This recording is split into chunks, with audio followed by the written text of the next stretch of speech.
भगवान भगवान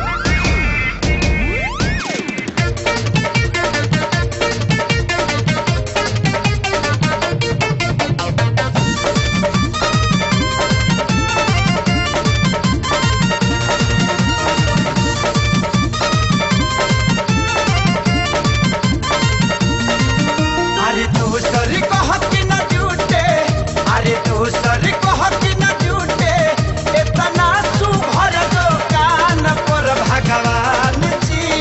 बोलो बच्चा।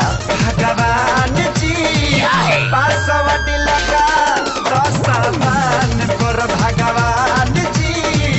पासवर्ड लगा तो सामान पर। अरे दूसरी को हक न झूठे, अरे दूसरी को हक न झूठे, इतना सुभर दुकान पर भगवान जी। बोलो बच्चा। भगवान जी पासवर्ड लगा तो सामान पर भगवान जी। पासवर्ड लगा तो सामान पर। ये पासवर्ड क्या होता है बाप?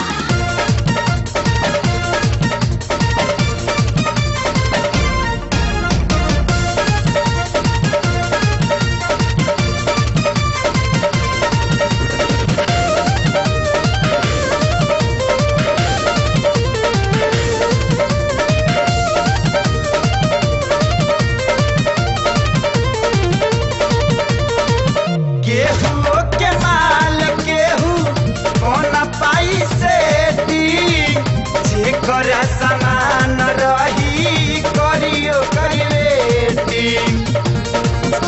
बुझनी गेहूं के माल गेहूं कौन पाई से जेकर सामान रही करियो करिवेटी।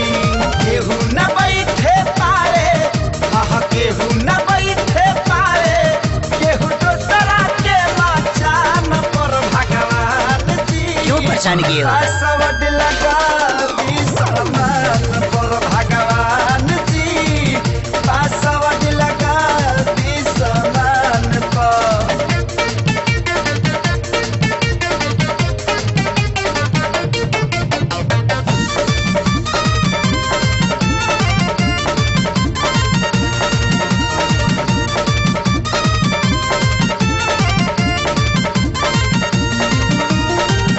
आज कल तो होता लाभो जब वाला खेला। दूसरा के माल ना घूमे, दूसरा संगे मिला। हे भगवान जी आज कल तो होता लाभो जब वाला खेला। दूसरा के माल ना घूमे, दूसरा संगे मिला। जे कर थाती रहे, जे कर थाती रहे, ओकर याद रहे जुबान पर भगवान जी। क्यों परेशान किए हो? पासवर्ड लगा दी सामान पर भगवान जी। पासवर्ड लगा दी सामान पर।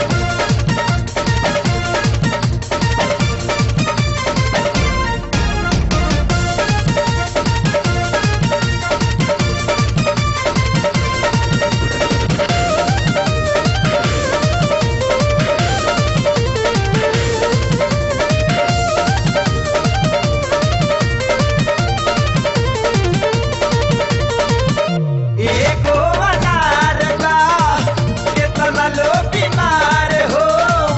पासवर्ड के बिना रोजे होता यारी पार हो। ए बाबा एगो अनार बा, केतना लोग बीमार हो। पासवर्ड के बिना रोजे होता यारी पार हो। मौसम खा ले आजादी के सारी, मौसम खा ले आजादी के सारी। खानब न केहू के छान पर भगवान जी। क्यों परेशान किए हो? पासवर्ड लगा दी सामान पर भगवान जी। पासवर्ड लगा दी सामान पर। लगा दी ना। लेकिन पासवर्ड लगा के याद रखना, नहीं तो बच्चे की जवानी बर्बाद हो जाएगी बेटा।